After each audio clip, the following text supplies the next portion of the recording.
আজকে একটা জিনিস আপনাদের সাথে শেয়ার না করলেই নয়।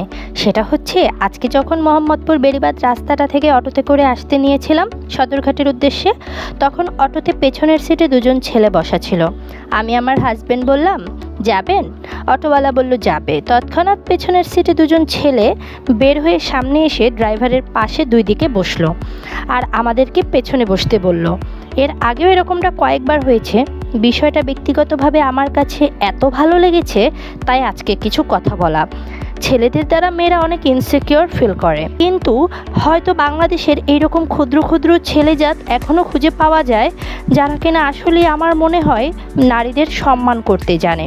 আর আমার যতটুকু মনে হলো, এই সম্মান এবং শ্রদ্ধাবোধ যদি আরেকটু বাড়িয়ে দিয়ে ছেলেরা যদি মেয়েদেরকে সিকিউর ফিল নিশ্চিত করতে পারে, তাহলে এই ইনসিকিউরিটিটাই ধীরে ধীরে মুছে যাবে। আপনাদের মতামত কি? কমেন্ট বক্সে এসে জানান।